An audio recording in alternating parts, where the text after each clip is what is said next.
Everyone, I hope आप लोगों ने कल जो पढ़ाया था आपने समझा होगा, आगे पढ़ा भी होगा। I told you to read the next few points which I have not done over here. तो आपने वो पढ़ा होगा, आपको समझ में नहीं आया होगा तो आपने पूछा भी नहीं मुझे एक बार भी। आई होप आपको समझ में आ गया होगा then. So let's go for another topic of same chapter, agriculture sector on the eve of independence. हमने कल आपको बताया था कि हमारी कंडीशन क्या थी, हमारे मेन जो डिफेक्टिव पार्ट थे उस समय वो क्या थे, एग्रीकल्चर था, इंडस्ट्रियल था और इंटरनेशनल ट्रेड था। सबसे पहले हमारा जो एग्रीकल्चर सेक्टर था उसमें क्या क्या कमियां थी, उसका ड्रॉबैक क्या क्या थे। सबसे पहले हमारा था लो प्रोडक्शन। अब ऑटोमेटिकली जब चीज़ें आपको अच्छी नहीं मिलेंगी, आपको अच्छा सीड्स नहीं मिलेंगे, आपको अच्छी टेक्निक नहीं मिलेगी उसको ग्रो करने के लिए, तो ऑटोमेटिकली क्या होगा, आपका जो प्रोडक्शन होगा काफ़ी ज़्यादा लो हो जाएगा। तो मेन उसका सबसे मेन रीज़न था एग्रीकल्चर सेक्टर का बैकवर्ड होने का, स्टैग्नेंट होने का, वो क्या था, लो प्रोडक्शन। प्रोडक्शन काफ़ी कम होता था। Second, high degree of uncertainty. इसका मीन होता है कि आपको डिपेंड होना पड़ता है रेनफॉल पे।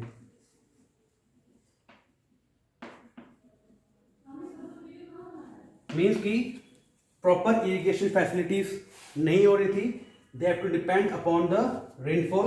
If the rainfall is good, they can get the more production, better production. If rainfall is not so good, then they can get low production और बहुत कम ज़्यादा प्रोडक्शन होगा। थर्ड आता है आपका subsistence farming. It means farming for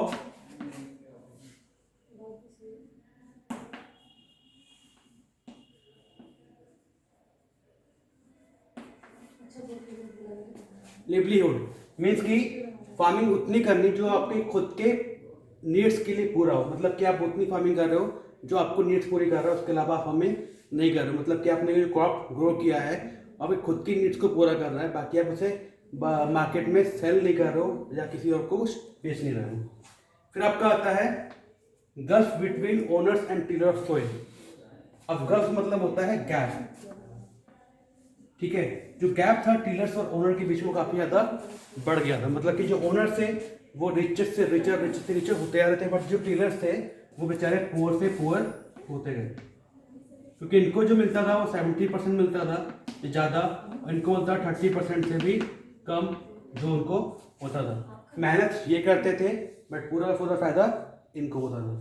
तो जो हमारा गैप था वो क्या था, धीरे धीरे बढ़ता जा रहा था, इंक्रीज होता जा रहा था, ठीक है। फिर आपका आता है fifth number, small and fragmented holding. Small means होता है काफ़ी छोटी छोटी होल्डिंग्स, मतलब कि जो फार्मर थे उनकी जो लैंड का जो प्लेस था काफ़ी स्मॉल होल्डिंग्स में था, काफ़ी स्मॉल जगह पे था। और फ्रेगमेंटेड था मतलब कि हेयर एंड वेयर, मतलब कि आपका कुछ पार्ट यहाँ पे है और कुछ पार्ट आपका कहीं और पे है और कुछ पार्ट आपका कहीं और पे है, ऐसे पूरा फैला हुआ था, एक जगह पे नहीं था, इकट्ठा नहीं था, जगह जगह फैला हुआ था। वो आपका होता है small and fragmented holdings. Land revenue system. अब इन्होंने क्या किया एग्रीकल्चर का, और सबसे बड़ा ड्रॉबैक किससे आया, सबसे बड़ा ड्रॉबैक था लैंड रेवेन्यू सिस्टम। इसमें क्या था, जमींदार, फिर उसके बाद आते थे टीलर्स, फिर उसके बाद आता था, फिर आती थी गवर्नमेंट, फिर आपके आते हैं टीलर्स। मतलब कि जमींदार सबसे पहले आपका आता था, उसके बाद जो जमींदार पैसे लेता था उसका कुछ पार्ट गवर्नमेंट को देता था, गवर्नमेंट के बाद जो अमाउंट बचा हुआ है वो मिलता था टीलर्स को। मतलब कि टीलर्स को काफ़ी कम अमाउंट मिलता था और जमींदार काफ़ी ज़्यादा अमाउंट लेता था। उसका कुछ परसेंटेज जो उसने तय किया हुआ था जमींदार ने गवर्नमेंट के पास, वो उसको देना होता था, बाकी वो अपने पास रखता था और टीलर्स को काफ़ी ज़्यादा कम अमाउंट मिलता था। लास्ट आपका आता है forced commercialisation of agriculture. Forced commercialisation मतलब होता है मार्केटेबल गुड्स। ऐसे गुड्स जिसको हम मार्केट में बेचते हैं, उससे पैसा कम अर्न करते हैं, वो हमारा होता है कमर्शियलाइजेशन। फोर्स मीन्स होता है जबरदस्ती जो एग्रीकल्चर करवाई गई थी किसकी, इंडिको की, जिसे बोलते हैं नील, ठीक है। इन्होंने क्या किया, गवर्नमेंट ने क्या किया था ब्रिटिश राज ने, कि अपने इंडियन वर्कर से, इंडियन फार्मर से फोर्सफुली इंडिगो प्रोड्यूस करवाया, जिससे कि उनकी लैंड जो थी वो काफ़ी ज़्यादा ख़राब हो गई। और उससे फ़ायदा क्या होता था, इंडिगो का जो फार्मिंग होती थी उससे काफ़ी ज़्यादा अर्न होता था, प्रॉफिट होता था ब्रिटिश गवर्नमेंट को, क्योंकि उससे काफ़ी ज़्यादा सेल होती थी।